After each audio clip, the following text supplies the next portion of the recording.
जिसमें हम वो एक स्टेटमेंट दिया रहेगा प्रॉब्लम में, उसके कुछ सिचुएशन दिए रहेंगे और उस तरह के प्रॉब्लम्स अगर ओरिजेंटल सर्कुलर मोशन में मिला तो जनरली हम लोग लगभग सारे प्रॉब्लम सॉल्व करने के लिए फोर्स बॉडी डायग्राम और उसके एनएलएम इक्वेशन यूज करेंगे और कहीं कहीं पे टॉर्क इक्वेशन भी हम यूज कर सकते हैं। और अगर वर्टिकल सर्कुलर मिल गया तो वैसे प्रॉब्लम को सॉल्व करने के लिए फोर्स है ना, फोर्स बॉडी डायग्राम तो लगाएंगे ही, एनएलएम इक्वेशन तो लिखेंगे ही, और बहुत सारे सवाल को बनाने में हमें मैकेनिकल एनर्जी कंजर्वेशन भी यूज करना पड़ सकता है। शायद मैंने इस बात को डिटेल से डिस्कस किया हुआ है कि हाँ, एक बार आप इस सबको देख लीजिए। सिचुएशन बेस्ड प्रॉब्लम सॉल्व करने का मेरा क्या रास्ता रहेगा। अगर ये हॉरिजॉन्टल सर्कुलर मोशन के प्रॉब्लम्स हैं तो लगभग 99.9% प्रॉब्लम्स आपको बस एक फोर्स बॉडी डायग्राम लगाइए, एनएलएम इक्वेशन लिखिए, बन जाए। कहीं कहीं पे एडवांस प्रॉब्लम सॉल्व करने में हमें टॉर्क इक्वेशन के कॉन्सेप्ट लगाने और वर्टिकल सर्कुलर मोशन मिलेगा तो वहां फोर्स बॉडी डायग्राम जैसा कि ऊपर में है वैसा तो लगाएंगे ही, परंतु मैकेनिकल एनर्जी कंजर्वेशन भी हमें लगाना पड़ सकता है। और इसमें जो सबसे इंपॉर्टेंट बात है कि फोर्स बॉडी डायग्राम जब हम सर्कुलर मोशन के लिए यूज करेंगे तो डायरेक्ट हम पहले क्या करते थे कि फोर्स लगा देते थे और इक्वेशन डायरेक्ट लिखते थे, ये मान करके कि ऑब्जर्वर जो है वो ग्राउंड पर रेस्ट में है, इनर्शियल है। अब नॉन इनर्शियल, क्योंकि सर्कुलर मोशन में बॉडी रोटेट करता है, ठीक है। तो इस केस में अगर हम ग्राउंड पर बैठ के ऑब्जर्व करके सिचुएशन को सॉल्व करेंगे तो थोड़ी सी परेशानी होती है, कहीं कहीं पर तो बहुत ज्यादा परेशानी होती है।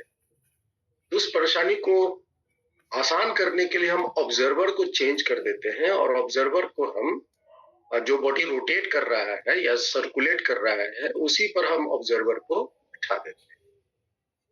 अब अगर वो ऑब्जर्वर सर्कुलेटिंग हो गया, मतलब वो एक्सेलरेटिंग हो गया, तब फिर उस केस में हम जो फोर्स बॉडी सॉल्व करेंगे उसमें सारे फोर्स ड्रॉ करने के बाद, रियल फोर्स ड्रॉ करने के बाद एक सेंट्रीफ्यूगल फोर्स भी लगाएंगे और जैसा ऑब्जर्वर की ऑब्जर्वेशन होगी उसके अनुसार इक्वेशन को, एनएलएम इक्वेशन को लिखेंगे।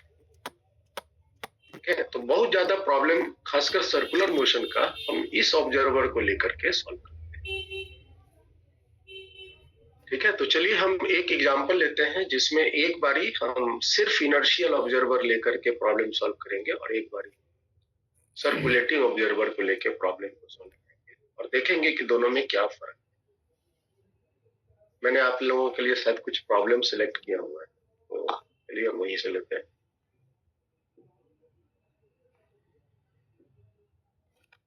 क्या आपको ये प्रॉब्लम विजिबल है?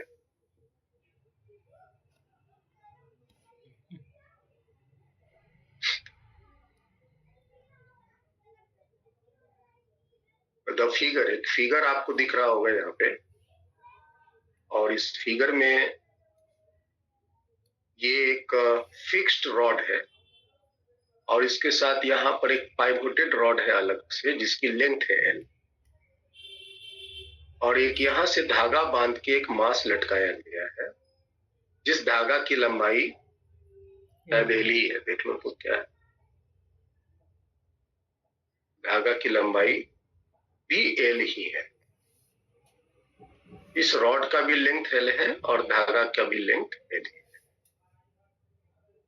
ओके, तो जो सिचुएशन में कह रहा है,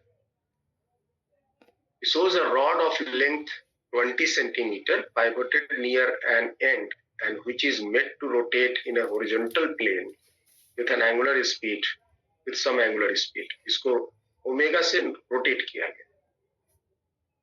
ये जो पूरा स्ट्रक्चर है, ये रॉड प्लस ये जो लटका हुआ धागा है, इसको पूरा ओमेगा से रोटेट किया। The ball of mass m is suspended by the string, also of the length of string, also of length 20 centimeter from the other end of the rod. If the angle theta made by the string with the vertical is 30 degree, ये जो angle theta है, ये जो छोटा सा दिख रहा है आपको, ये वाली angle, that theta is equal to 30 degree. Find the angular speed of the rotation. ये कितनी एंगुलर स्पीड से रोटेट कर रहा है ये आपको निकालना। तो चलिए हम इसका एक प्रॉब्लम सॉल्व करते हैं ग्राउंड पर खड़ा होकर के, और सेम प्रॉब्लम को सॉल्व करेंगे ये जो मास है इसी पर बैठकर, जो रोटेट करेंगे इस पर बैठकर। तो हम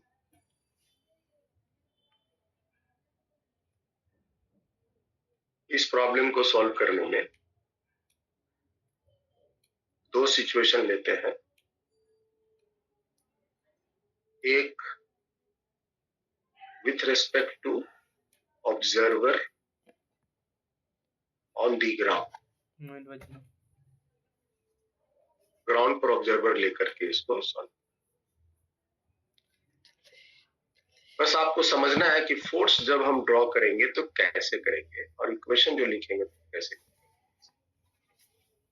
एक बारी समझ में आ जाए तो फिर बाकी सारे प्रॉब्लम्स को हम उसी के अनुसार। तो नाउ पहले हम ये सिचुएशन लेते हैं कि ऑब्जर्वर जो है वो ग्राउंड पर रेस्ट पे है। सिचुएशन तो आपकी यही है।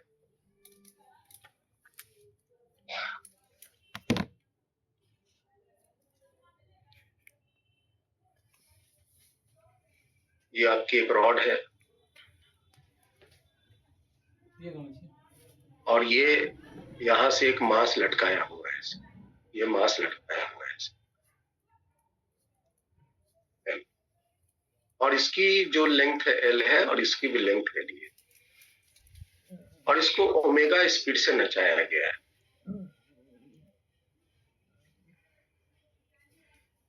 तो प्रश्न ये उठता है, अगर हम ग्राउंड से देखेंगे और अगर नचा रहे हैं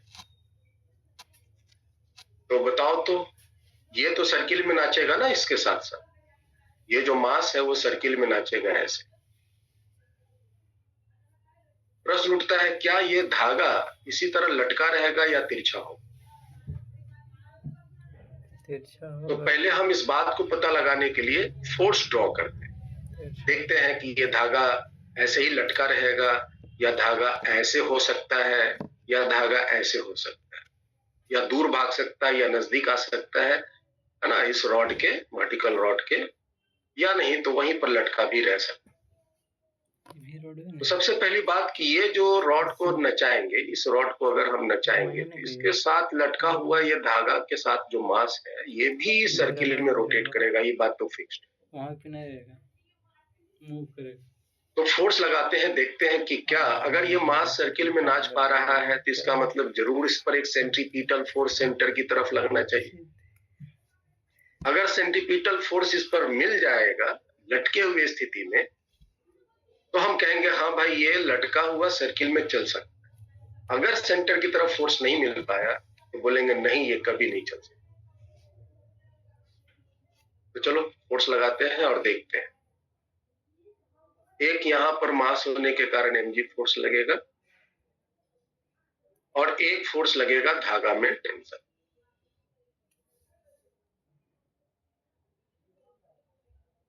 और भी कोई फोर्स लग सकता है? वेदांग बताइए।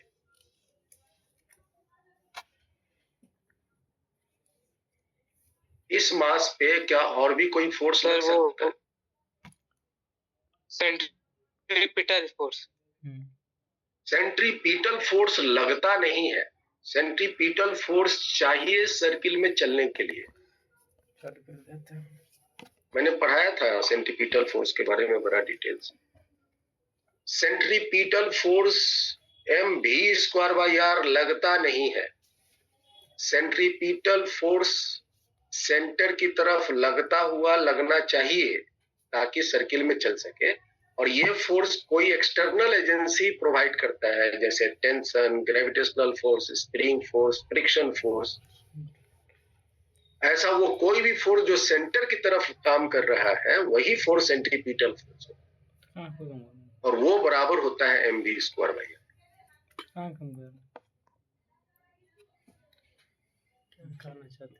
तो आप ये नहीं कहेंगे कि सेंटर की तरफ mv²/r लग रहा है। ये लगाया जाता है किसी बाहर के एजेंसी के द्वारा, तो बताओ तो क्या इस पर टोटल कितने फोर्स लगेंगे ये पहले डिसाइड। एक तो इसके पास मास है, तो मास के कारण mg। एक ये धागा से कनेक्टेड है, तो धागा में हुआ टेंशन, और दूसरा क्वेश्चन धागा में हुआ एक टेंशन, बाहर की यहाँ पर भी एक टेंशन आएगा। हम्म, और हमें इस मास पर कोई भी फोर्स सेंटर की तरफ या सेंटर से दूर लगता हुआ नहीं दिख रहा है। और अगर नहीं दिख रहा है तो इस पर्टिकुलर फोर्स की स्थिति में ये सर्किल में चल ही नहीं पाए। सर्किल में चलने के लिए सेंटर की तरफ एक फोर्स का लगना निहायत जरूरी है। तो इस पर्टिकुलर स्थिति में, लटका स्थिति में, ये सेंटर है ना, ये सर्किल में, इस सर्किल में नहीं चलता है, इस सर्किल में नहीं चलता। अब हम क्या करते हैं, इस लटका हुआ धागा को थोड़ा सा हम इस तरह करते हैं, ऐसे। कहीं ऐसा होके तो नहीं सर्किल में चल सकता है। नहीं। तो फिर जब हम इस पर एक फोर्स ड्रॉ करते हैं नीचे में mg और एक धागा में टेंशन T, तो अब देखो ये जो T है, इसके अब एक दो कंपोनेंट बन जाएंगे, एक कंपोनेंट इधर बन जाएंगे, एक कंपोनेंट इधर बन जाएंगे। y वाला कंपोनेंट तो mg को बैलेंस कर लेगा, लेकिन x वाला जो कंपोनेंट है वो सेंट्रीपिटल फोर्स नहीं बन पाया। सेंटर यहाँ है, इस सर्किल का, इस नाचने का सर्किल का सेंटर यहाँ है, और ये फोर्स लग रहा है बाहर, तो अंदर भी लगेगा। तो धागा ऐसे भी नहीं, ज्यादा लगा दिमाग, उधर ही लगना चाहिए। तो धागा कैसा होगा? अगर धागा को हम अगर ऐसा कर देते हैं, इस तरह से कर देते हैं, तब नीचे में एक mg फोर्स, धागा में एक टेंशन, और इस टेंशन के कंपोनेंट इधर और एक कंपोनेंट, और ये वाली जो कंपोनेंट है टेंशन की, वो अब सेंटर की तरफ लग रहा है। अपोजिट एक्शन रिएक्शन नहीं चल रहा है। तो इस इक्विलिब्रियम स्थिति में आने के लिए, इस इक्विलिब्रियम पोजीशन में आने के लिए, इसको इस वर्टिकल पोजीशन में लटकने के पॉसिबिलिटी नहीं हो सकते। अगर ये वर्टिकल लटका रहेगा तो ये सर्किल में नहीं चल सकता। सर्किल में चलने के लिए इसको इस वाली पोजीशन में आना चाहिए, जैसा कि आपको इस फिगर में दिखाया गया है, जैसा कि आपको इस फिगर में दिखाया।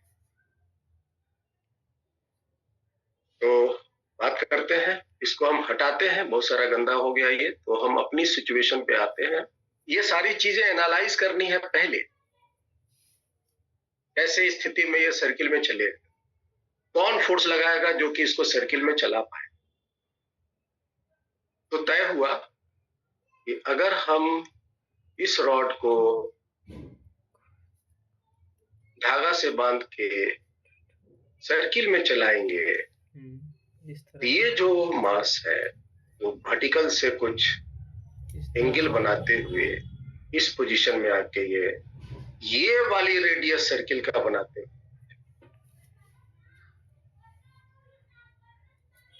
ठीक है जी। ये बात हम कहां से ऑब्जर्व कर रहे हैं? ये बात हम ग्राउंड से बैठ के।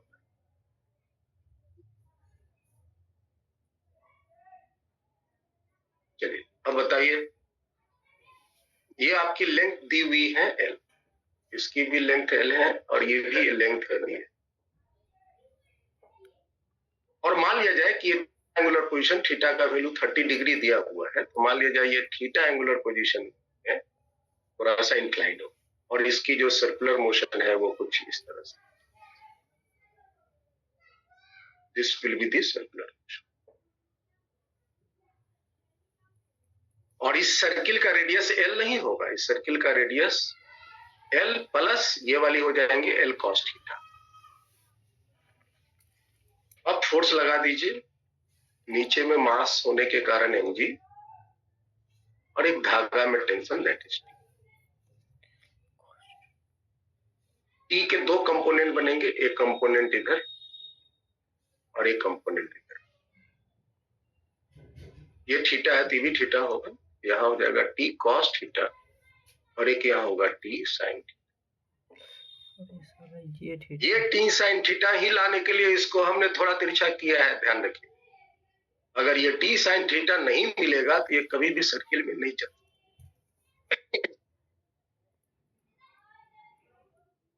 ओके, और इस सर्किल की रेडियस क्या होगी? सर्किल की रेडियस हो जाएंगे L plus L sine theta, L plus L cos theta. This will be the radius of the circle. और ये जो सेंटर की तरफ फोर्स लगा है ना, यही है centripetal force. This is the centripetal force. T sine theta is the centripetal force. और ये टी साइन थीटा का मान बराबर होना चाहिए एल साइन थीटा नहीं, एल साइन थीटा होगा। हाँ, एल साइन थीटा ही होगा, ये वाली ना। यस, एल साइन थीटा ही होगा। ये थीटा यहाँ है तो इसके परपेंडिकुलर ये हो गया L sine theta. You are right, L plus L sine theta. So T sin theta toward the center, the force acting toward the center is the centripetal force. That must be equal to mv square by r. तो यहाँ पर तो v नहीं है, omega है, omega से rotate किया गया। तो m omega square r is equal to l plus l sin. This is equation 1. और T cos theta will balance the mv. T cos theta is equal to, ये equation number 2।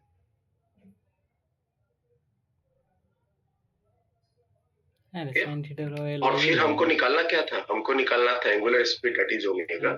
Theta दिया हुआ है, tension नहीं दिया हुआ है, हम टेंशन को एलिमिनेट कर देते, भाग दे देते।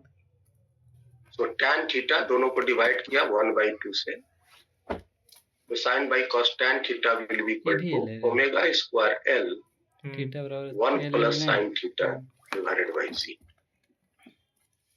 और यहाँ से ओमेगा का वैल्यू आपका आ गया z tan theta divided by l into 1 plus sin theta का स्क्वायर। वैल्यू सारा दिया हुआ है, डाल दीजिए, सॉल्व कीजिए, आपके आंसर।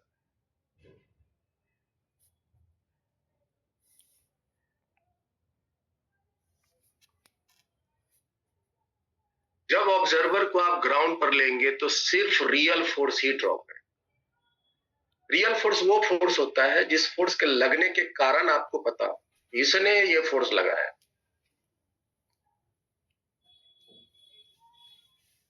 अब हम इसी प्रॉब्लम को सॉल्व करने के लिए ऑब्जर्वर को बदलते हैं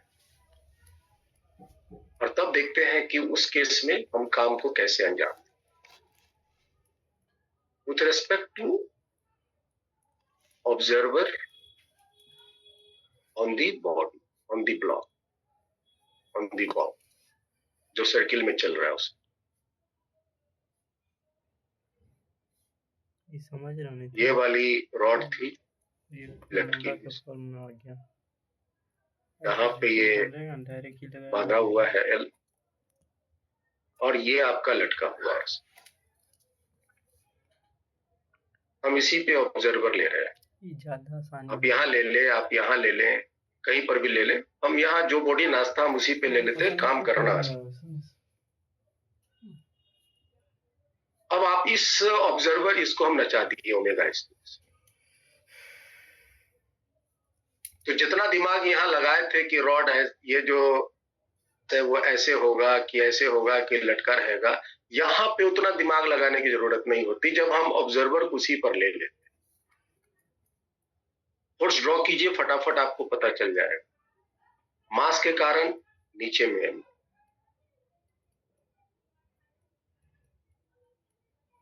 एक ऊपर में धागा में टेंशन थी और एक सेंट्रीफ्यूगल फोर्स इधर की तरफ लगेगा। ये सेंटर है सर्कुलर मोशन के लिए, तो सेंट्रीफ्यूगल फोर्स इधर में लगेगा और ये सेंट्रीफ्यूगल फोर्स को बैलेंस करने वाला पीछे में कोई नहीं है। ये लटका हुआ मास ऐसे ही वर्टिकली लटका नहीं रह पाएगा, सेंट्रीफ्यूगल फोर्सेस को आगे की तरफ फेंक देगा। सेंट्रीफ्यूगल फोर्सेस को कहीं आगे की तरफ ऐसे कर,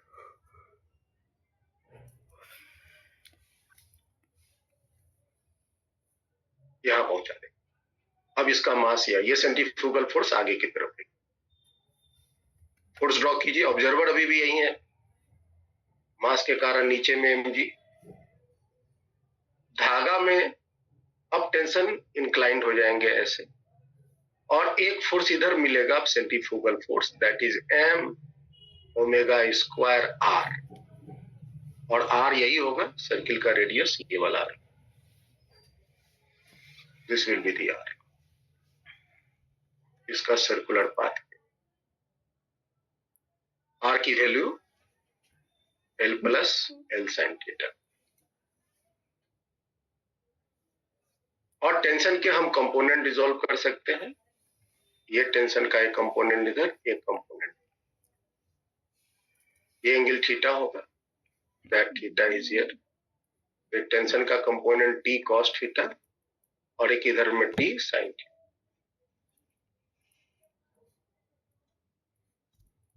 तो देख रहे हो यहाँ पे ये एक नया फोर्स दिख रहा है m ओमेगा स्क्वायर, और चूंकि ऑब्जर्वर को हम यहीं पर लिए हैं तो इसके रिस्पेक्ट में ये जो मास होगा वो रेस्ट में रहेगा। रेस्ट में रहेगा तो हम इक्विलिब्रियम इक्वेशन लिख देंगे, दाएं वाला बराबर बाएं वाला, ऊपर वाला बराबर नीचे। कीजिए फटाफट, बाएं में कितना है t sin थीटा, दाएं में कितना है m omega square r, and r is equal to this much L1 plus sin। ऊपर का फोर्स नीचे का फोर्स, ऊपर में फोर्स हो गया t cos थीटा, नीचे में फोर्स हो गया, देख रहे हो इक्वेशन हूबहू वही आया। और जब आप इसको डिवाइड करके ओमेगा निकालेंगे, ओमेगा का वैल्यू वही आएगा जो पहले आया था, that is equal to g tan theta, direct लिख दे रहे हैं L इंटू 1 प्लस।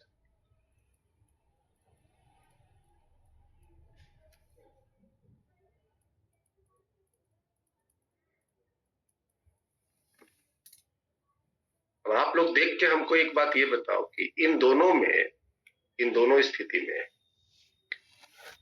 क्या फर्क पड़ रहा है?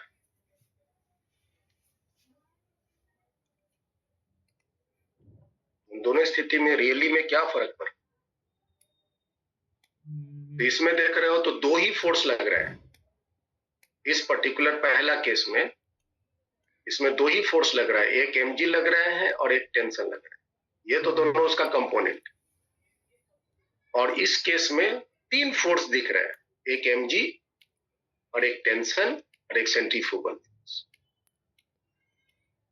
जिसमें रियल में यही दो फोर्स हैं। ये तो मैंने इसलिए लगाया है ताकि इस ऑब्जर्वर के रेस्पेक्ट में न्यूटन के नियम को हम एप्लीकेबल कर सकें। That is a pseudo force. ठीक है, तो हम ज्यादातर केस में खासकर सर्कुलेटिंग मोशन को सॉल्व करने के लिए ऑब्जर्वर को हम वहीं पर ले लेते हैं जो बॉडी सर्किल में चल रही।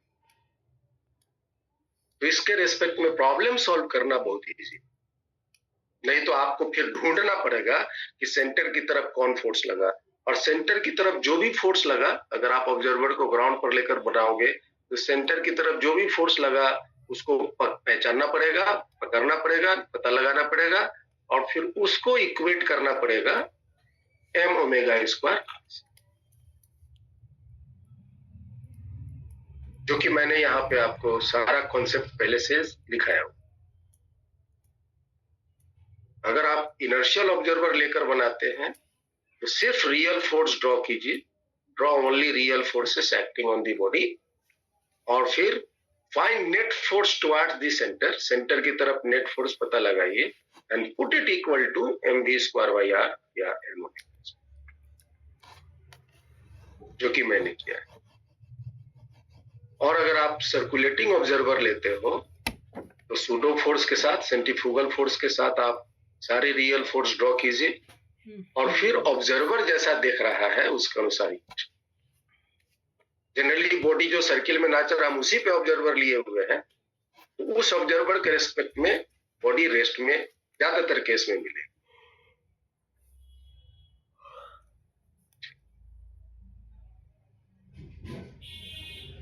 इस प्रॉब्लम को देखिए और कोशिश कीजिए सॉल्व करने। इजी प्रॉब्लम है, थोड़ा पहले आप पढ़ के इसको समझने का कोशिश करो क्या कह रहा है।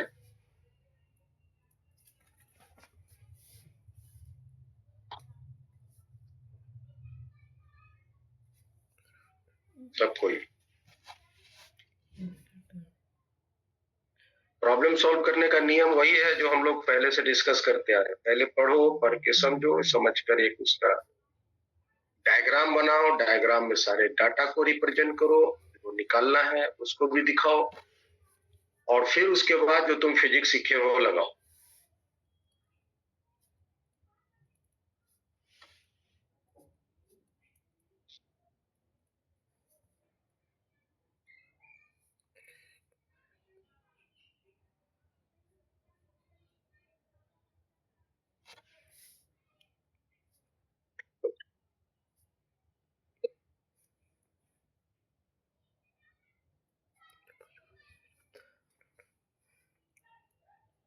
ये साइंस और ध्यान से। Yes, sir. So 5 radian per second आ रहा है। मेरे पास तो इसका आंसर नहीं है, जी मैं सॉल्व करूंगा तो। Okay sir. सब कोई भिड़ जाइए आंसर निकालने में।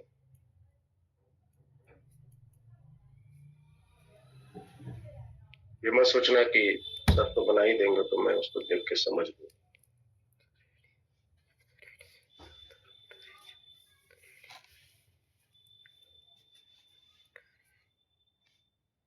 रोटर होता है ना, रोटर जो नाचता है, सिलिंड्रिकल ड्रम जो नाचता है। प्रिंस देखे होंगे वो जो मक्खन पेरता है ना, दही वाला जो मक्खन पेरता है तो नाचता है ना रोटर। एक मतलब कि क्या बोलते हैं उसको, बड़ा सा सिलिंड्रिकल रूम है and that room itself is rotating, that is called rotor. A rotor, a hollow cylindrical vertical structure, rotates about its axis and a person rests against the inner wall. एक हम rotor बना रहे हैं, situation ऐसा कुछ दिख रहा है जैसा सवाल में। There is a rotor, एक सिलिंड्रिकल रूम स्ट्रक्चर है और एक ये वर्टिकल एक्सिस ऑफ रोटेशन है जिसके अबाउट ये रोटेट कर रहा है।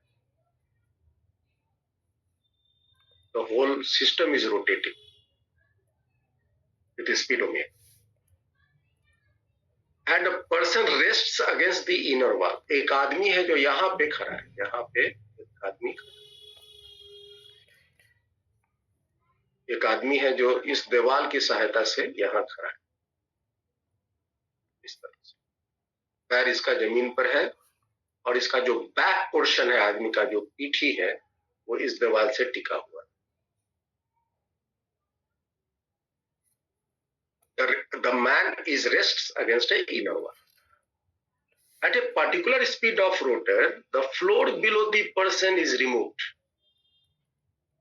है ना? ये जो फ्लोर है, जब हम इसको नचाते नचाते गए तो ये जो ओमेगा एक पर्टिकुलर स्पीड जब आ जाता है, ओमेगा का एक पर्टिकुलर जब वैल्यू आ जाता है, और जब हम ये जमीन को उड़ा देते हैं, ये जो जमीन है उसको हम हटा देते हैं, या आदमी अपना पैर उठा ले, जमीन हट गया, तो कहता है कि the person Hanks resting against the wall, और आदमी जो है हवा में लटक जाता है दीवार की सहायता से। आदमी इस दीवार की सहायता से हैंग हो जाता है, मतलब लटक जाता है।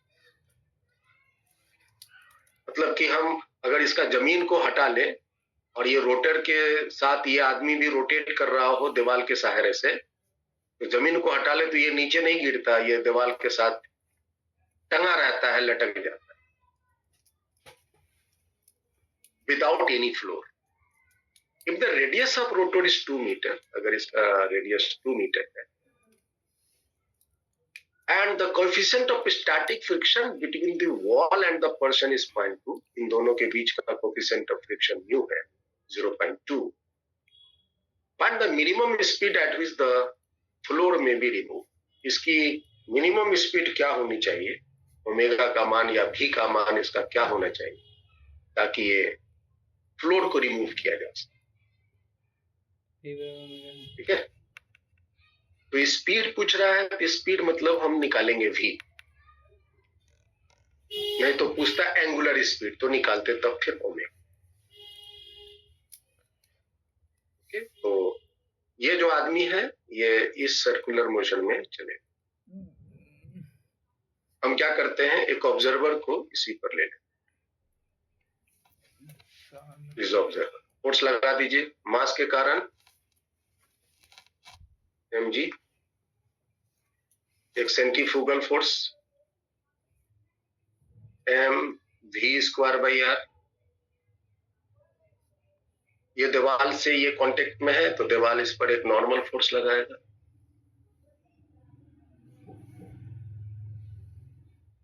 और अगर ये जमीन को उठा लिया जाए, जमीन को हटा लिया, रिमूव कर दिया जाए, या ये आदमी अपना पैर को उठा ले, आदमी अपना पैर उठा ले, आदमी अपना पैर ऐसा कर ले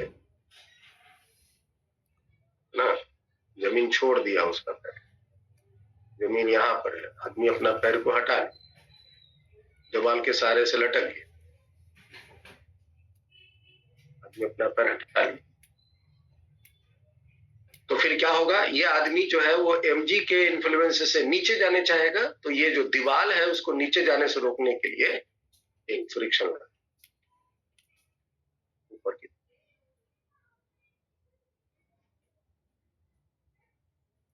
this will be the force.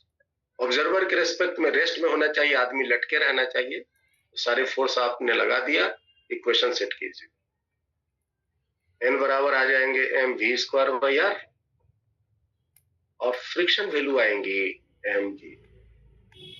आपको पता है friction is always less than equal to μs into n, friction की value that is equal to mg, μs का वैल्यू म्यू ले लेते हैं जो आपको दिया हुआ है 0.2, और n is equal to mv², m cancel, आदमी का मास कुछ भी पर डिपेंड नहीं कर रहा, v निकालनी है, सो v इज ग्रेटर देन और इक्वल टू rg/μ का अंडर।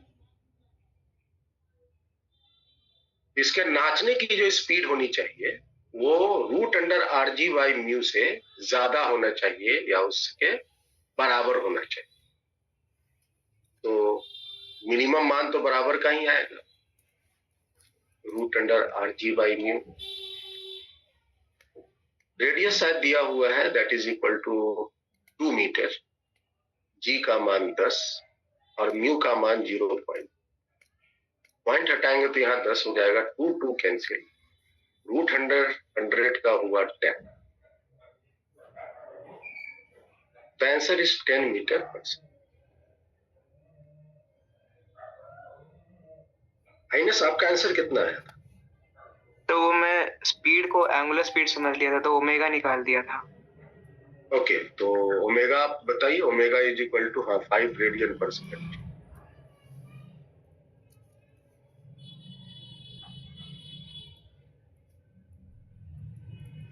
ठीक है, now try the next question.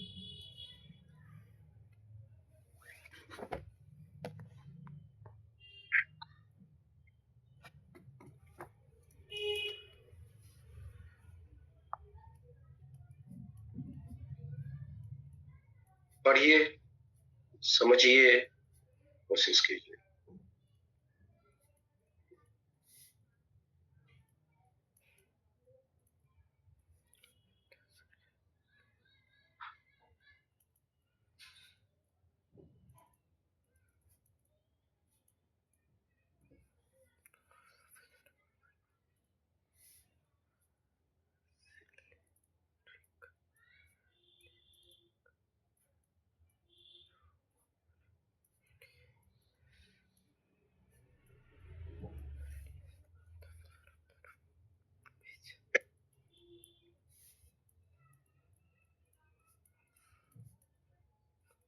Block of mass m moves on a horizontal circle against the wall of a cylindrical room. यहाँ पे रूम है, room नहीं नाच रहा. The block moves. Room is at rest and block moves. Cylindrical room है, room नहीं नाच रहा, ब्लॉक नाच रहा है. In a horizontal sir, of radius sir. The floor of the room on which the block moves is smooth. But the friction coefficient between the wall and the block is mu. दीवार और block के बीच की coefficient of friction mu है और जो जमीन है वो स्मूथ है. सिचुएशन आपकी अगर आप थोड़ा सा इमेजिन करोगे तो बहुत इजीली बना लोगे. ये आपका सिलिंड्रिकल रूम है, ये रूम है और जो एक ब्लॉक है वो ब्लॉक ही है. This is the block, this is the block. ये जो सरफेस है वो सरफेस स्मूथ है और ये जो वर्टिकल दीवार है दैट इज रफ. और ये जो ब्लॉक है वो दीवार से कांटेक्ट के साथ और जमीन से भी घसटाते हुए वो सर्किल में ऐसे चल रहा है. तो block is moving, block is moving in a circular motion. Radius इसका आर दिया हुआ.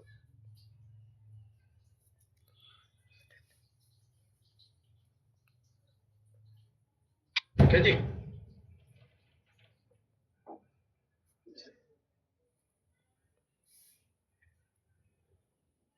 तो बताइए अगर हम इसमें एक मोशन दे देते हैं, यहाँ पे इस डायरेक्शन में अगर हम इसमें एक वेलोसिटी दे देते हैं नाचने वाली, that is speed is v not. The block is given an initial speed v not. तो दीवार से ऐसे घसटाता हुआ जाएगा. तो दीवार इस पर एक फ्रिक्शन फोर्स उसके मोशन के अपोजिट में ऐसे लगाए है ना. Yes sir. इसके बाद अगर हम ऑब्जर्वर को यहीं पर रख दें, एक तो फ्रिक्शन रियल फोर्स हुआ, ये लगाया मैंने. इसके बाद बताइए मास के कारण जी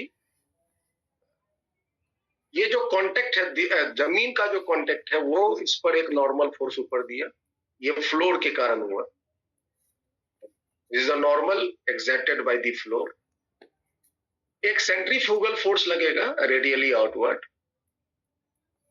that is m v not square by r. और एक इस दीवार के द्वारा भी नॉर्मल फोर्स लगेगा, that is a normal by 1.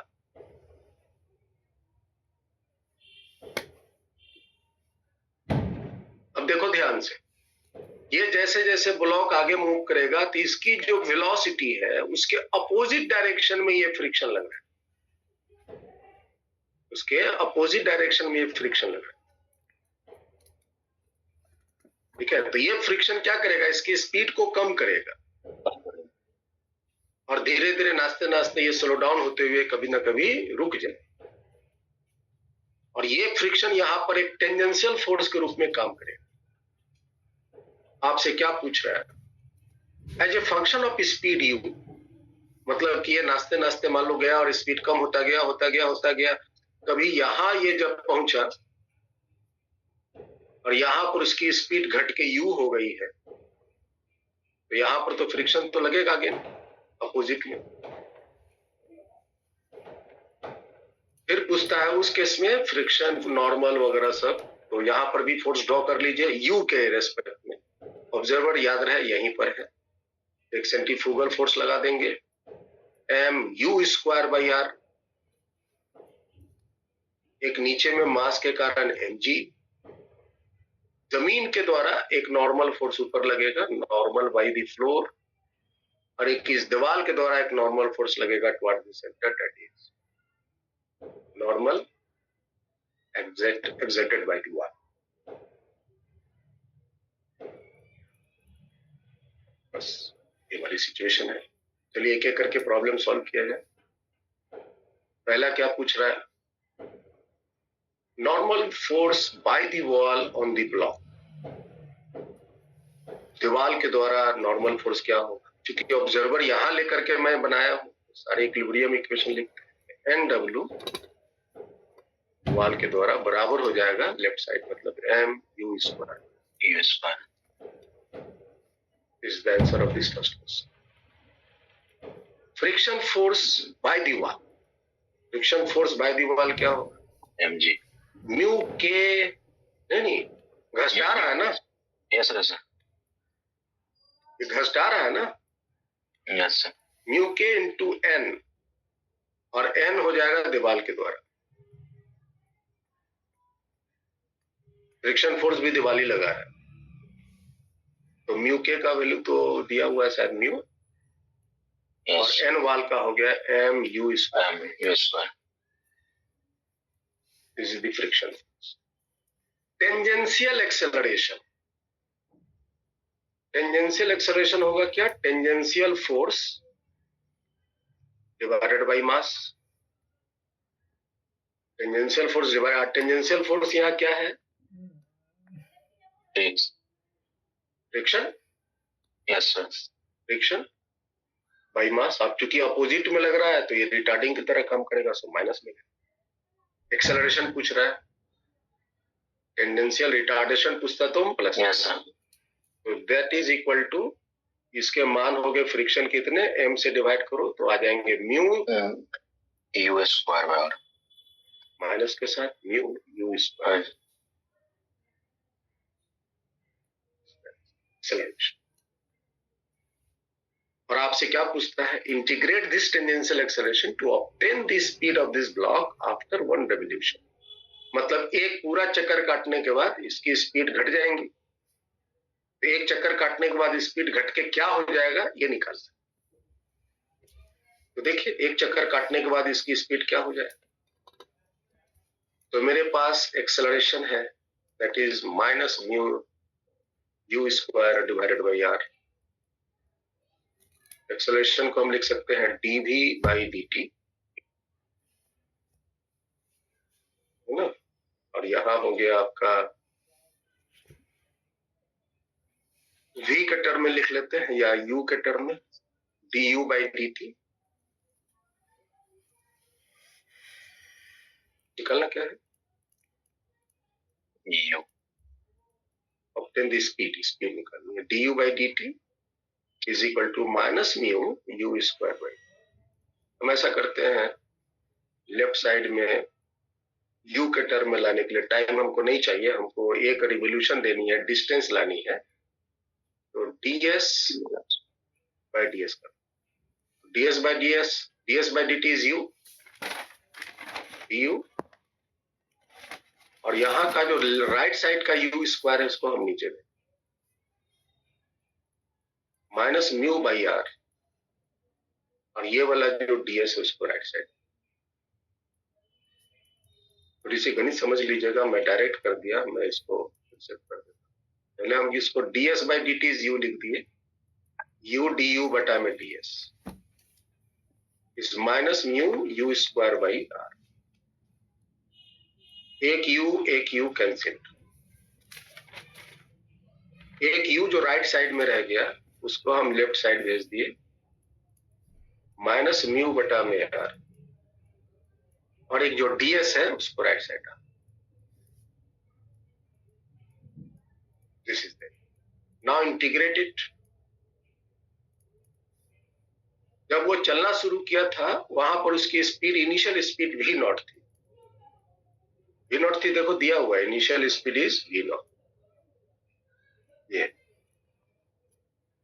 जब वो चलना शुरू किया था तो उसकी इनिशियल स्पीड v नॉट थी, और एक चक्कर पूरा काट लेगा यार तो उसकी स्पीड क्या होगी हमको पता लगाना है। Suppose it is v, that v you have to find.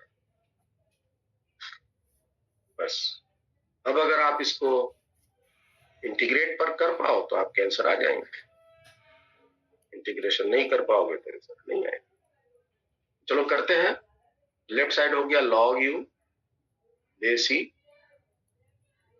Not से लेकर भी तक। राइट साइड में आएंगे minus mu by r into ds का s ऊपर का वैल्यू रख देंगे। So r this r is cancel. Left side में आ गया log बेस ई भी बाई भी नॉट, है ना। log u की जगह एक बार भी रखेंगे, माइनस एक बार u की जगह भी नॉट रखेंगे, log m minus log n log m बाई n। और राइट साइड में आया minus 2 mu minus 2 mu. So v equal to v not, v बाई v not that is equal to e to the power minus 2 pi. So v equal to v not e to the power minus 2।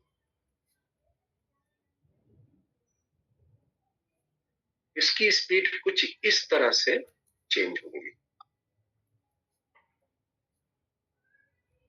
इसकी जो speed है वो कुछ इस तरह से change.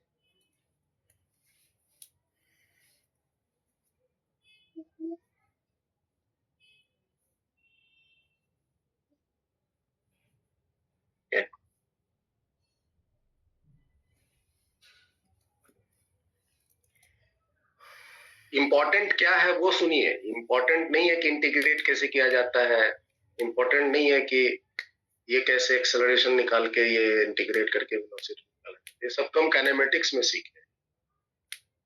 इस चैप्टर में इंपॉर्टेंट ये है कि सिचुएशन के अनुसार हम कैसे फोर्स ड्रॉ करेंगे और कैसे हम उसका इक्वेशन लिखेंगे, दैट इज इंपॉर्टेंट।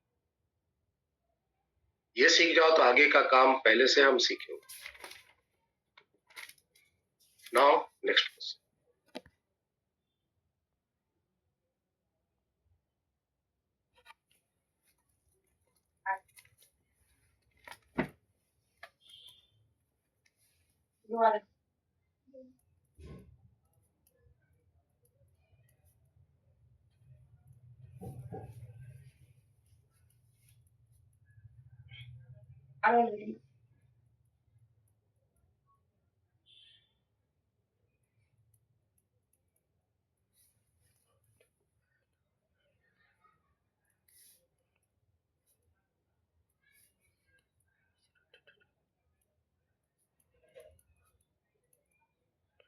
कहता है rod of length L is pivoted at one end and is rotated with angular speed, angular velocity ने horizontal plane। angular velocity नहीं दिया, velocity का मान कुछ मान लेते हैं।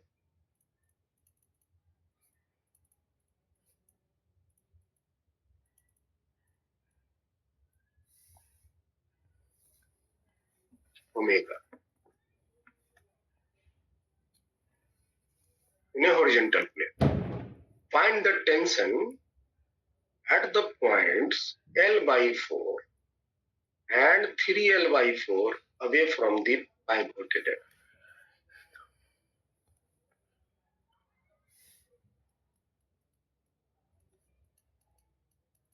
अच्छा, एक बात आप लोग बताओ, किसी के एक रॉड है, ये यूनिफॉर्म रॉड, अगर कुछ नहीं दिया तो यूनिफॉर्म रॉड ही मानेंगे। ये मान लो रॉड है, तो कोई ध्यान से सुनना।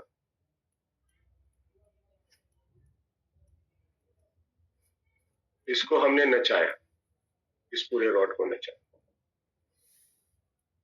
तो यहां से एक L/4 पॉइंट दूरी है, ये वाली फोर्थ लेंथ ऑफ, और एक है यहाँ पे 3L/4,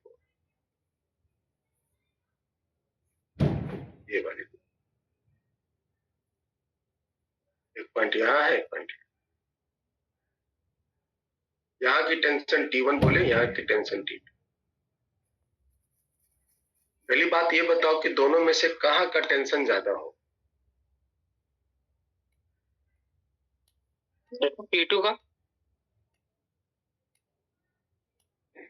एक बात तो ये हुआ कि कहाँ का टेंशन ज्यादा हो। ओके, दूसरी क्वेश्चन है इसी के दूसरा क्वेश्चन इसी में है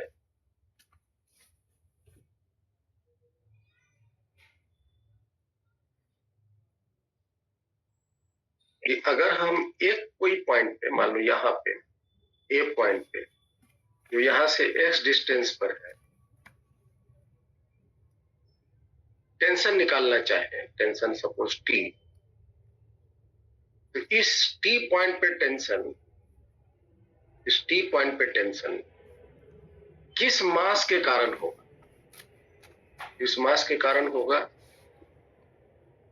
दैट इज mx या m1 इसको बोले, या इस मास के इन्फ्लुएंस से होगा।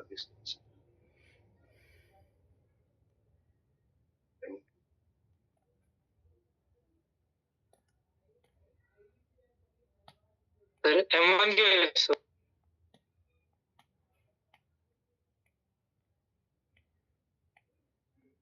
ओके, ठीक है।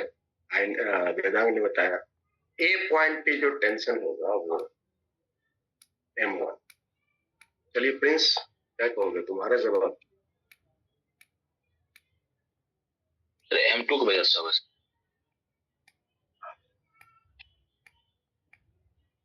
वहां पे जो टेंशन होगा वो टेंशन m1 की वजह से नहीं होगा, m2 की वजह से। थोड़ा ऐसे इमेजिन करो, थोड़ा सा खुद दिमाग लगाओ अपनी। मान लो कि ये रॉड है, ये रॉड नाच रहा है। वेदांग बताओ तो, यहाँ पे इस जगह पे रॉड के एकदम से ये वाला एंड पे, ये वाले पे, और एक यहाँ पे बी पे, कहाँ पे टेंशन ज्यादा होगा, टीए और टीबी? टीए पे होगा। टीए पे तो टेंशन 0 होगा ना, फ्री एंड है ना ये। क्या हमने सिखाया था ना, फ्री एंड पे टेंशन 0 होते हैं। कोई भी रॉड ले लो, कोई भी रॉड अगर लटका हुआ है, यहां से लटका हुआ है, इसके फ्री एंड पे टेंशन 0 होता है। बाकी सब जगह यहाँ होगा, यहाँ होगा, यहाँ होगा, यहाँ होगा, लेकिन इस जगह पे टेंशन हमेशा 0। फ्री एंड पे टेंशन 0। हाँ, अगर यहाँ से कोई मास बांध दिया जाता होता तो फिर बात कुछ अलग। तो फ्री एंड पे टेंशन 0 होते हैं, तो ये ए पॉइंट पे टेंशन 0, बी पॉइंट पे टेंशन होगा। चलो, उसी दिमाग में रखते हुए, इसी बात को दिमाग में रखते हुए आप अब इसका जवाब दे सकते हो, कहां पे टेंशन ज्यादा हो, किसके कारण टेंशन हो? ए पॉइंट पे टेंशन m1 के कारण नहीं होगा। जैसे इस पॉइंट पे टेंशन अगर हम पूछें, ये देखो, ये लटका हुआ है और हम यहां पे टेंशन पूछ रहे हैं, इस जगह ये फ्री एंड है, तो इस पॉइंट पे टेंशन किसके कारण होगा? इस मास के कारण होगा या इस मास के कारण? फ्री एंड है ये, नीचे m1 है और ये m2 है। हाँ जी बोलो दादा। M1 का टी बराबर क्या होगा? m1 जी होगा ना? ये सर। अरे भाई, सब तो सिखाया हुआ है ना न्यूटन्स लॉ ऑफ मोशन में। आप अगर यहाँ से इसको फ्री कर दोगे तो इसका फ्री बॉडी डायग्राम एक ऐसा बनेगा, यहाँ पे टेंशन टी हो गया और यहाँ पे मास हो गया m1। यहाँ पे टेंशन किस मास के कारण हुआ? यहाँ पे टेंशन फ्री एंड से जो उस पोजीशन तक गया है मास, उसके बाद फ्री एंड से इस पॉइंट तक जो मास गया है, उस मास के कारण इस जगह पे टेंशन। तो इस पॉइंट पे टेंशन फ्री एंड से, ये जो फ्री एंड है से यहां तक जो गया है मास, उसके कारण। समझ में आया वेदांत? Yes. ओके, तो इस मास पे ये जो पॉइंट है ए और ये जो पॉइंट है बी, ये बिल्कुल ऐसा ही है जैसे यहां पर है। ये ए है और ये बी है। तो फ्री एंड से इस T2 पर जो टेंशन होगा वो इस मास के कारण होगा, और T1 पे जो टेंशन होगा इंटायर मास के कारण। तो बताइए T1 और T2 में किसका ज्यादा टेंशन होगा? T1 बताओ। T1। T1 किसका होगा?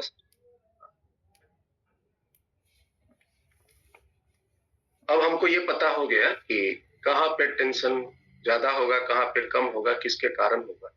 अब हम चाहते हैं पता लगाना कि T1 पर एग्जैक्टली कितना होगा, T2 पे एग्जैक्टली कितना।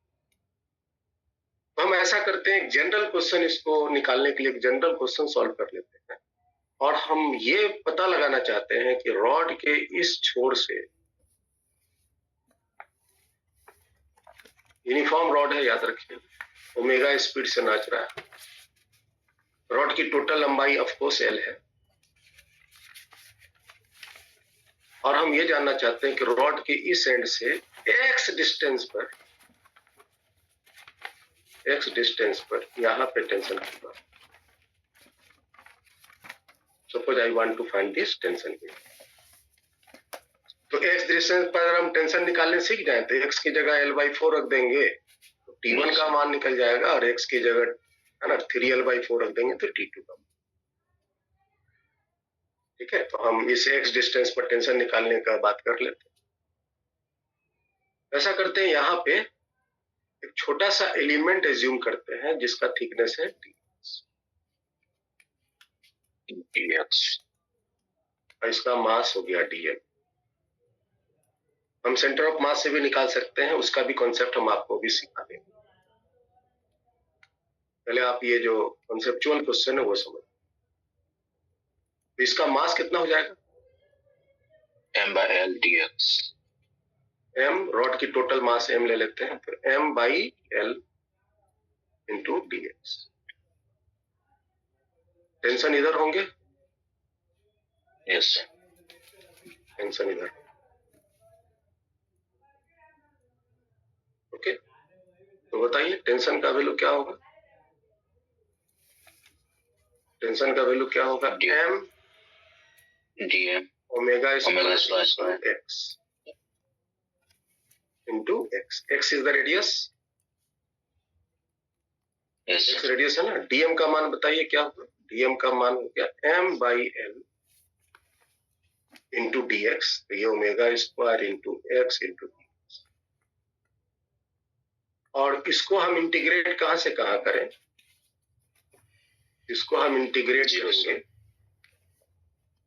इसको इंटीग्रेट, ये इंटीग्रेशन टोटल वैल्यू, तो 0 से l नहीं, इस जगह पे टेंशन कहां से कहां तक किसके कारण होगा? तो यहां से लेकर यहां तक ना, यस सर यस सर। ये मास के कारण होगा। यही बात को तो सिखाने के लिए बताया। इस जगह पे टेंशन यहां से यहां तक है, मतलब x से लेके l तक। l तक इंटीग्रेट करेंगे यहाँ पे, 0 से l नहीं, x से लेकर l। बताइए क्या वैल्यू आएंगे? m omega square l x dx का integration x square by 2, so l square by 2 minus x square by 2। इसके टेंशन आ गए, that is m omega square divided by 2l, m omega square divided by 2l, l square minus x square। सब जगह small L ही है तो हम small L कर।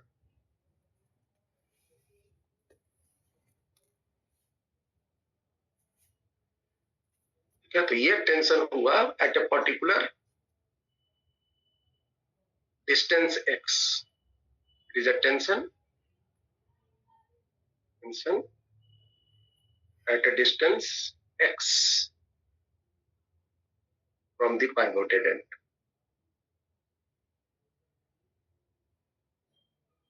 pivoted end से at a distance x पर उसकी टेंशन इतनी है।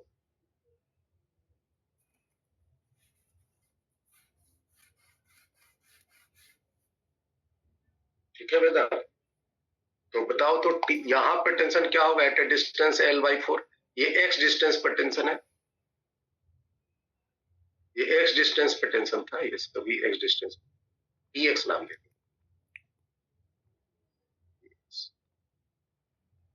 तो आप इजीली आप निकाल सकते हो L/4 पे टेंशन क्या होगा?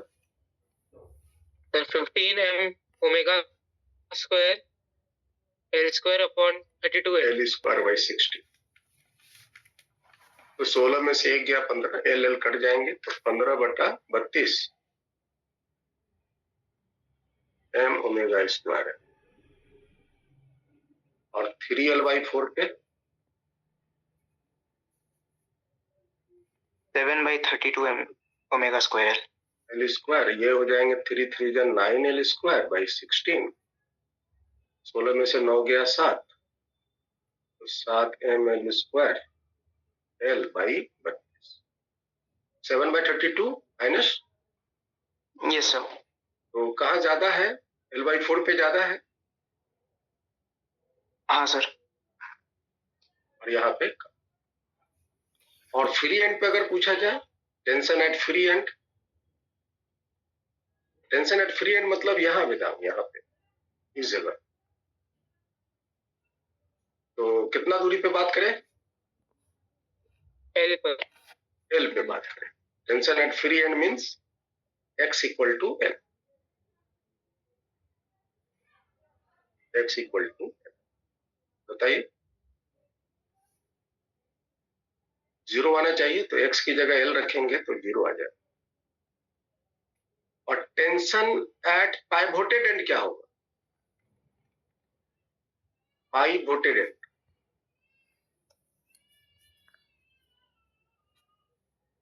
पाइवोटेड एंड यहाँ यहाँ यहाँ ये m ओमेगा स्क्वायर यहाँ पे टेंशन कितना होगा? यहाँ पे टेंशन होगा, बोलिए, x की जगह 0 कर दें, m omega square L/2। x की जगह 0 कर देंगे तो आपको आ जाएगा m omega square L/2। Sir m omega square L/2, yes sir. ना, x की जगह 0 कर दिया माइनस, तो L कट गया, m हाँ, omega sir. Square.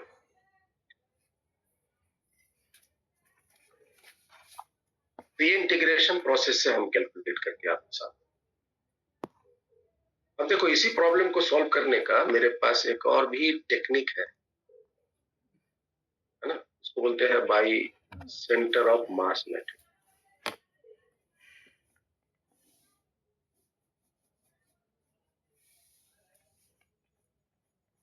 Centre of mass method में हमको इंटीग्रेशन लगाने की जरूरत नहीं होती। जैसे कि आपका ये रॉड है,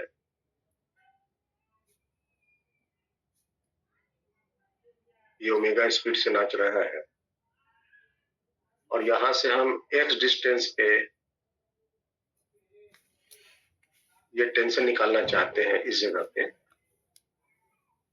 तो ये पता है कि इस जगह पे जो टेंशन होगा वो रेस्ट ऑफ द लेंथ बचाए राइट साइड में इस मास के कारण, है ना वेदांत?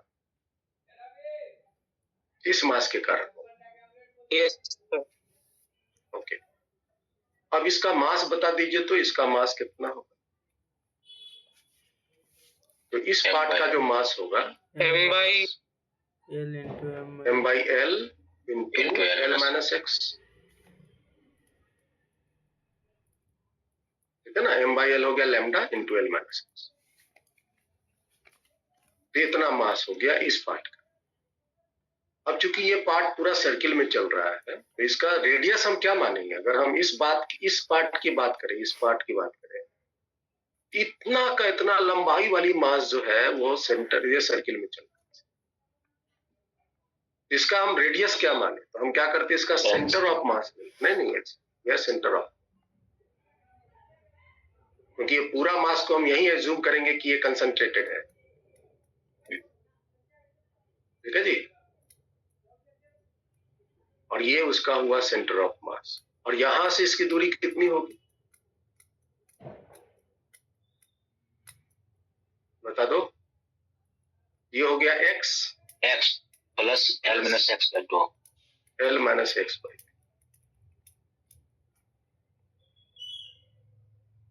x minus l by 2।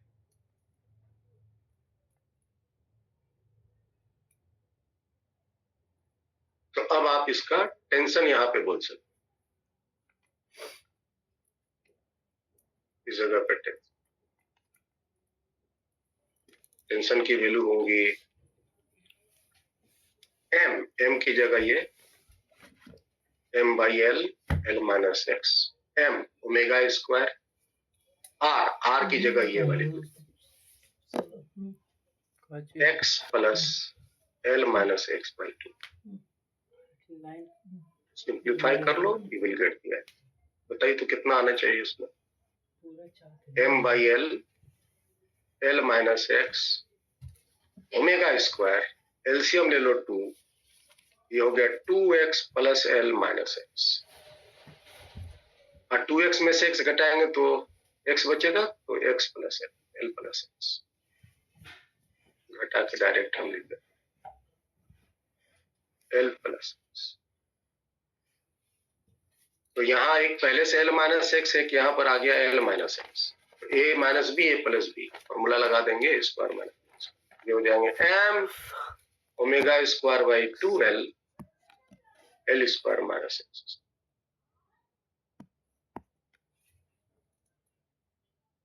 देखिए तो क्या वही रिजल्ट है? Yes sir. और हम इसमें है ना, ये जो मेथड है हम सिर्फ यूनिफॉर्म रॉड के लिए ही यूज कर सकते हैं। नॉन यूनिफॉर्म रॉड हुआ, कहीं मोटा कहीं पतला, तो फिर हमें वही इंटीग्रेशन वाला ही मेथड लगाना पड़ेगा सॉल्व करने। हम कोई भी रॉड ले सकते हैं, uniform non uniform, I don't care. Uniform है तो सेंटर ऑफ मास से भी निकाल सकते हैं, इंटीग्रेशन से भी निकाल सकते हैं। नॉन यूनिफॉर्म है, सेंटर ऑफ मास से नहीं निकाल पाएंगे, तो फिर हम इंटीग्रेशन। आप चाहो तो अलग अलग जगह पर भी टेंशन निकाल सकते हैं इस कॉन्सेप्ट से। जैसे कि एग्जाम हॉल में आपसे बोला x दूरी पे टेंशन मत बताओ, आप सिर्फ जो है इस जगह पे टेंशन बताओ, यहां से l/4 दूरी पे।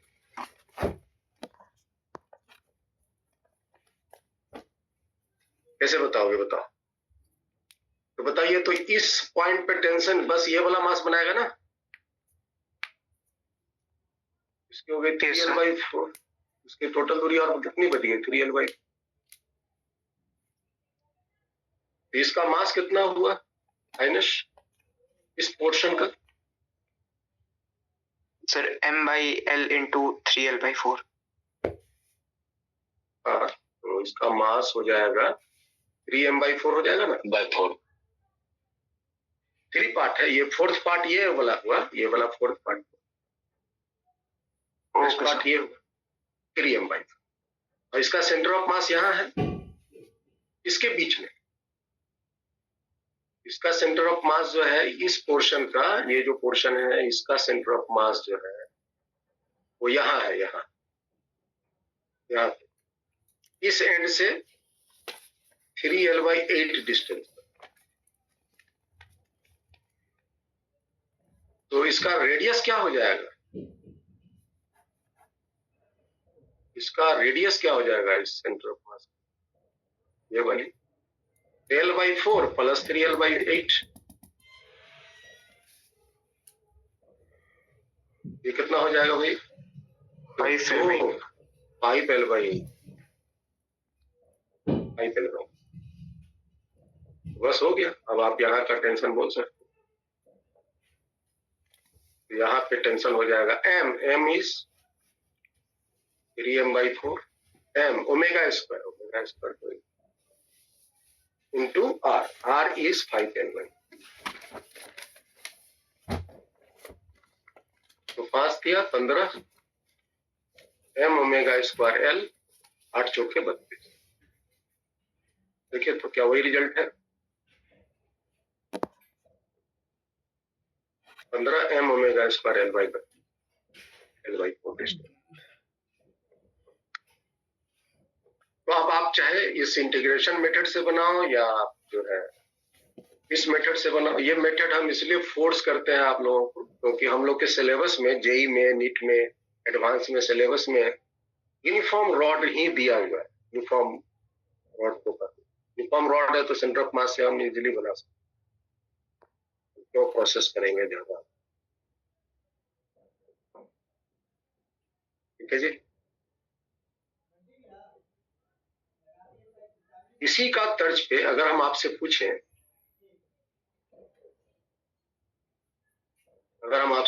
एक नया लेकर,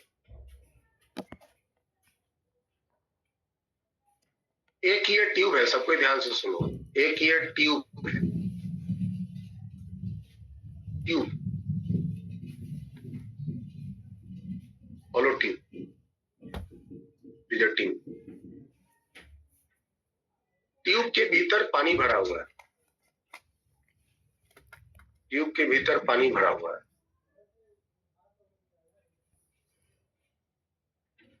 और इस ट्यूब को हम ओमेगा स्पीड से नचा रहे हैं।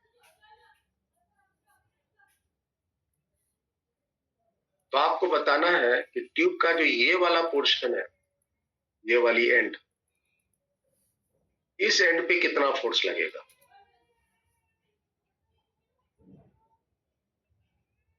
Find force by water on the wall of tube at ए।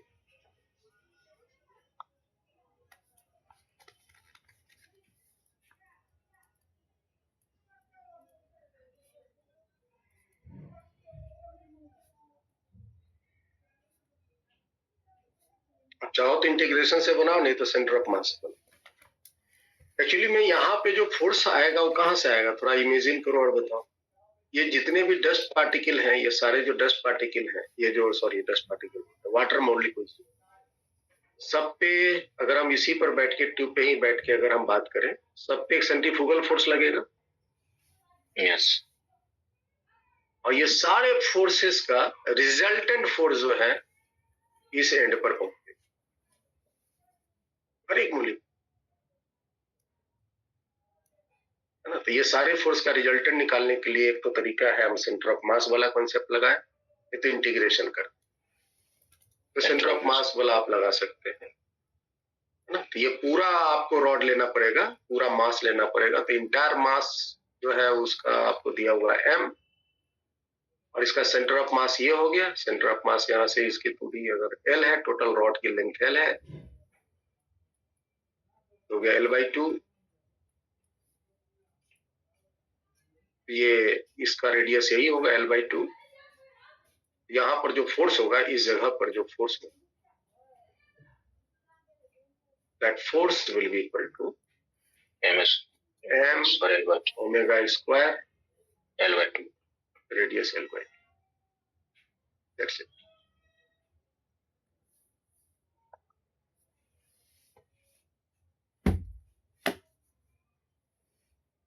ठीक है।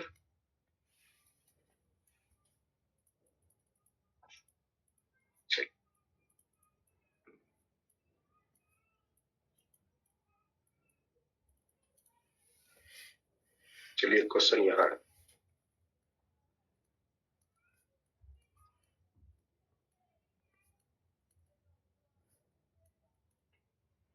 और ये थोड़ा ध्यान से,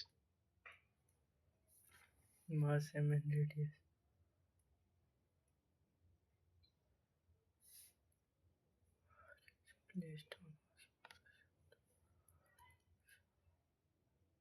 ये आप देख रहे होंगे हम सारे सर्कुलर मोशन यूनिफॉर्म ले रहे हैं, कहीं भी नॉन यूनिफॉर्म नहीं लिया है।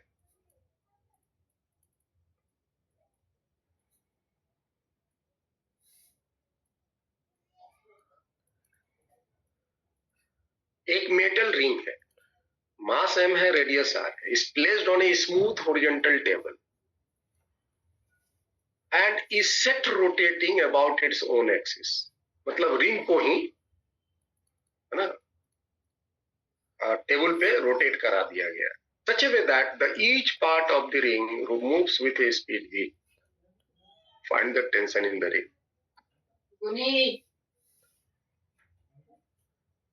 अगर हम एक हॉरिजॉन्टल टेबल लें, ये आपका टेबल है, देखो, और इस टेबल पे एक मेटल का रिंग रख दिया गया है, ये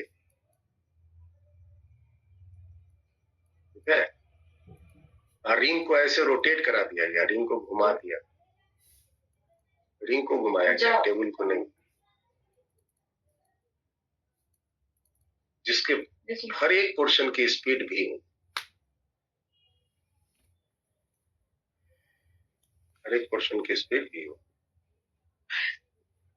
तो पूछता है कि इस रिंग में, रिंग का जो मेटल है उसके में टेंशन कितना होगा। और पहला तो प्रश्न ये उठता है कि उसमें टेंशन आएगा कहां से, एक बार, और अगर टेंशन आएगा तो फिर वो निकलेगा कैसे। ओके, वैसा करते हैं इसको, ये तो हुआ साइड व्यू। अगर हम टॉप व्यू देखें वेदांग, इसका अगर हम टॉप व्यू देखें, ऊपर से अगर हम इसको देखें तो ये कैसा दिखेगा, गोल दिखेगा, ये और इसका हर एक पोर्शन जो है वो v स्पीड से घूमता हुआ, हर एक पोर्शन इसका v स्पीड से घूमता हुआ दिखेगा। अगर हम इसी रिंग पे बैठ जाए, जो रोटेट कर रहा है उसी पे बैठ जाए, तो रिंग के हर एक एलिमेंट पे सेंट्रीफ्यूगल फोर्स लगेगा, क्योंकि ये जो ऑब्जर्वर है वो रिंग के साथ रोटेट कर रहा है सर्कुलर मोशन में, तो सब पे एक सेंट्रीफ्यूगल फोर्स, सेंट्रीफ्यूगल फोर्स। और तुम जरा देखो ध्यान से, तो ये सारे फोर्सेस की टेंडेंसी क्या है, ये फोर्स की जो टेंडेंसी है, ये सारे जो सेंट्रीफ्यूगल फोर्स है, हर एक छोटे छोटे एलिमेंट पे,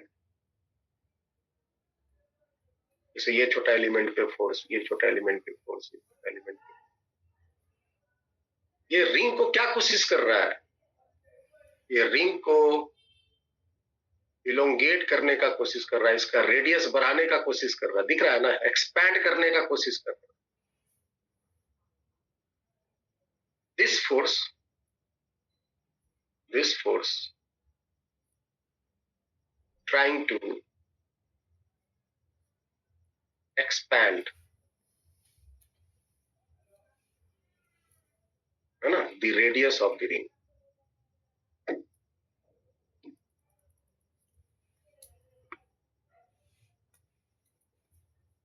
radius of the ring।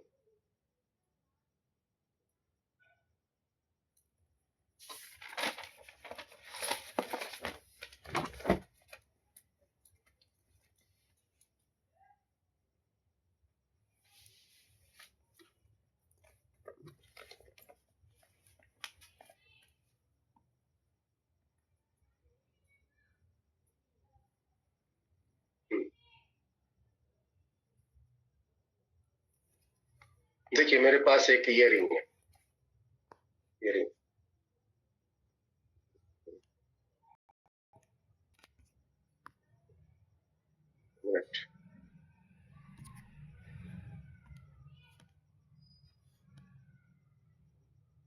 ये देखिए रिंग, हम इसमें उंगली डाल के इसको एक्सपैंड कर रहे हैं, दिख रहा है, ये एक्सपैंड कर रहे हैं, यही ये जो एक्सपैंड कर रहे हैं, तो कैसे, ये जो मेरा फिंगर है ये दूर फेंक रहा है, ये मेरा फिंगर दूर फेंक रहा है, हम अपने फिंगर से फोर्स लगा रहे हैं, एक्सपैंड करने के लिए फोर्स लगा रहे हैं। और जब आप फोर्स लगाओगे ना, तो देखोगे ये टेंशन आ गया, इसमें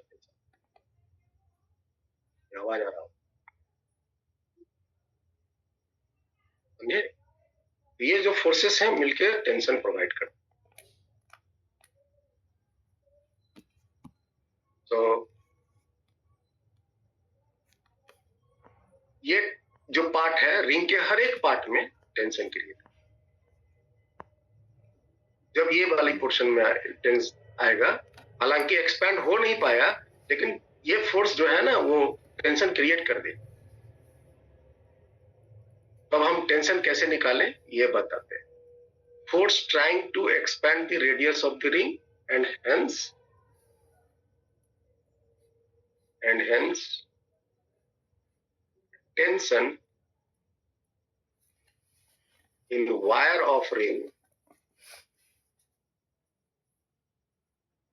tension in the wire of the ring will appear.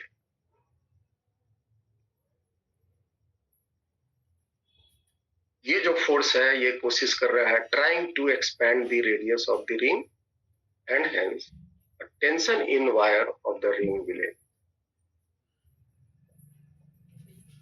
अब हम इसको टेंशन निकालते कैसे? टू फाइंड टेंशन, टेंशन निकालने के लिए देखिए ध्यान से, एक छोटा सा हम एलिमेंट यहां कंसीडर करते हैं। I am considering A small element, ये वाली, जिसकी लेंथ ले लेते हैं dm, जिसका मास होगा dm। और ये जो छोटा एलिमेंट है that is making an angle, small angle theta, d theta at the centre.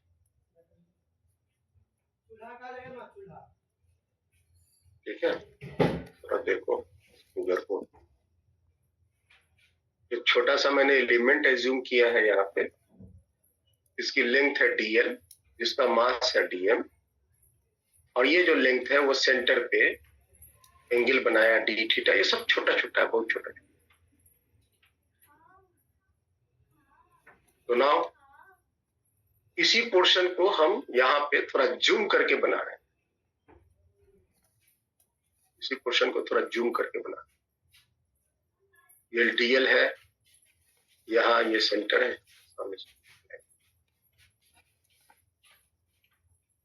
ये dl है, यहाँ उसका सेंटर है। ये सब छोटा छोटा याद रखना। सेंटर पे एंगल बना रहा है d थीटा, और इसकी जो मास है वो dm है, dm। इस पे एक फोर्स लग रहा है, सेंट्रीफ्यूगल फोर्स। ऑब्जर्वर हम इसी पर लिए हुए हैं, याद रखना। चलिए, और ये आपका हुआ टोटल है d थीटा, तो ये वाला पोर्शन कितना हो जाएगा? d थीटा बाई 2, ये भी हो जाएगा d थीटा बाई 2। टेंशन हमेशा जानते हो लेंथ के long away from the mass लगता है, दिस इज द टेंशन। यही काटने का कारण है कि टेंशन हम निकाल सकते, this is the tension. Tension भीतर में घुसा हुआ है, हमने काट दिया तो टेंशन इसमें।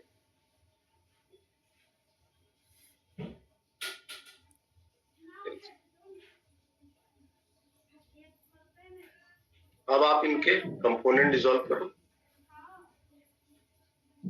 इस टेंशन के कंपोनेंट इधर, एक कंपोनेंट इधर। ये देखिए, ये वाली एंगल d थीटा बाई 2 है, ये भी d थीटा बाई 2 होगा। ये 90 माइनस d थीटा बाई 2 होगा, ये d थीटा बाई 2 होगा। This angle will be d theta by 2, क्योंकि ये रेडियस है, ये टेंजेंशियल है, बीच का एंगल ये टोटल 90 होगा। तो कंपोनेंट क्या क्या आएंगे? तो t cos d theta by 2, यहाँ होंगे t sin d theta by 2। Similarly इधर भी टेंशन के दो कंपोनेंट, सिमिलरली यहाँ भी एंगल d थीटा बाई 2 ही आएंगे बाई सिमेट्री। ये होंगे t cos d theta by 2 और नीचे होंगे t sin d theta by 2। t cos d theta by 2 right side left side balanced हो गए। ऊपर जो सेंट्रीफ्यूगल फोर्स लगा m इज dm, जो इसका मास है, इसका मास है dm। v स्पीड से नाच रहा है तो v square divided by r, r is the radius of the ring. dm का मान कितना होगा? m by 2 pi r M by 2, yes. into dl, ये होगा ना? Yes. 2 pi r लेंथ में मास m है, 2 pi r जो पूरा रेडियस का पूरा सर्कमफेरेंस है, लेंथ है, तो 2 pi r लेंथ में मास है m, तो dl लेंथ में मास होगा m by 2 pi r. This is the mass. तो ठीक है, मान रखो dm v square divided by r is equal to, ऊपर का फोर्स हुई ये हुआ, और नीचे में देखो दो गो फोर्स है, वो t sin d theta by 2 और एक और t sin d theta, that is 2 times of t sin d theta by 2. dm का मान भर दीजिए यहाँ पे, तो m divided by 2 pi r v square by r, right side में 2t. और आपको पता है ना कि जब एंगल बहुत छोटा होता है तो साइन थीटा को अप्रोक्सीमेटली थीटा लिख सकते हैं, तो साइन डी थीटा बाई 2 को हम डी थीटा बाई 2 भी लिख सकते हैं. तो ये 2 कैंसिल. अच्छा, डी थीटा को क्या लिख सकते हैं? ये आपकी पूरा एंगल डी थीटा है और ये पूरा लेंथ है dl. डी थीटा बराबर लिख सकते हैं dl बाई r. सर्किल में पढ़े होंगे 10th क्लास. तो D theta is dl by r. So place this value of D theta here, dl by r. तो m by 2 pi r v square by r, right side में t into dl by r. So these are cancelled. dl कहाँ छूट गया भाई?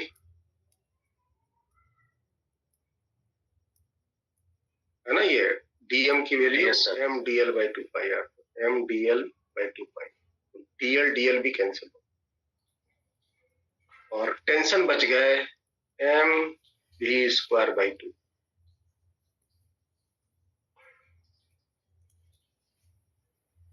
This will be the tension in the wire of this ring when this ring is rotating with a speed v.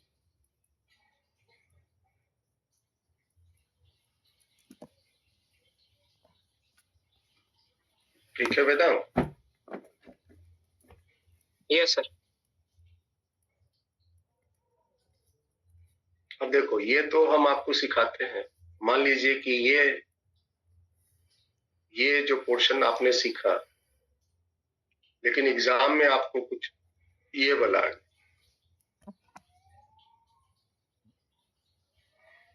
Exam में आपको आ गया, मान लो ये आपका एक ट्यूब है, हॉलो ट्यूब है. ये जो हॉलो ट्यूब,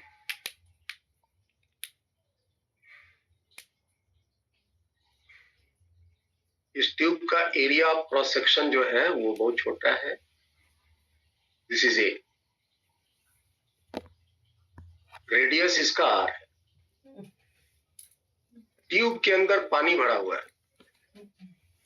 ट्यूब के अंदर fully water is filled inside the tube. Tube के भीतर पानी भरा हुआ है.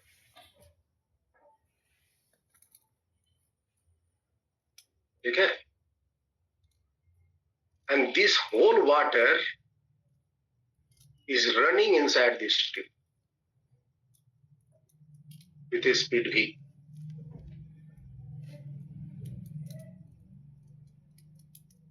ये जो है पानी इसके भीतर स्पीड v से नाच रहा है. आपको दिया हुआ rho is the density of water.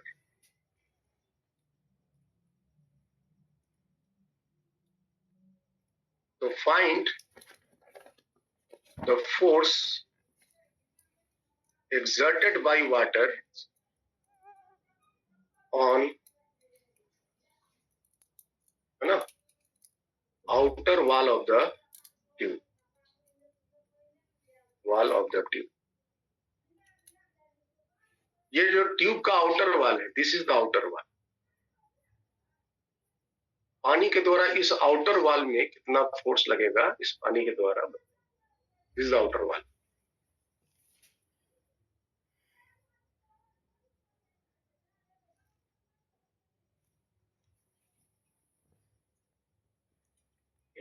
तेजी से पानी नाचेगा ना अंदर में,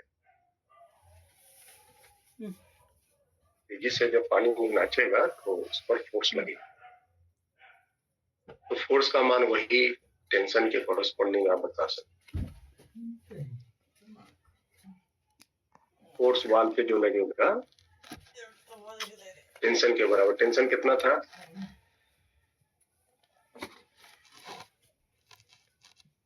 यहाँ पे जो फोर्स लग रहा है that is what, mv square by 2 pi r. यहाँ भी होगा mv square by 2 pi. Mass नहीं मालूम, मास बराबर क्या होता है? Volume into density. और वॉल्यूम कितना हो जाएगा इस केस में? Area into length. Length of water is 2 pi r और डेंसिटी इज रो। तो मास की जगह लाकर यहां प्लेस कर दीजिए, a into 2 pi r into rho into v square divided by 2 pi r. तो 2 pi r cancel, a rho into v square. ये force लगेगा पानी के द्वारा। कैलकुलेट वैसे ही करेंगे इंटीग्रल, ये छोटा सा एलिमेंट है।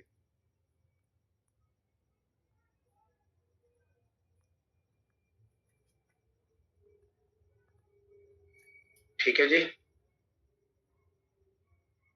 Yes sir. तो इसके न्यूमेरिकल प्रैक्टिस कंटिन्यू रहेंगी। मैंने और भी कई प्रॉब्लम लिए हुए हैं आपके लिए। We will discuss this problem in the next class। और फिर नेक्स्ट क्लास में हम स्टार्ट करेंगे वर्टिकल सर्कुलर मोशन के प्रॉब्लम्स कैसे। नहीं, अभी एक बचा हुआ है, अगर सर्कुलर मोशन नॉन यूनिफॉर्म होगा तो उसको हम कैसे सॉल्व करें। सर्कुलर मोशन एक आपका बेस बना के देगा रोटेशनल मोशन को आसान करने। ओके, रोटेशनल मैकेनिक्स तो बहुत इजी हो जाएंगे आप करने। So well, it is all for the day. We will be continue in the next class. Thank you.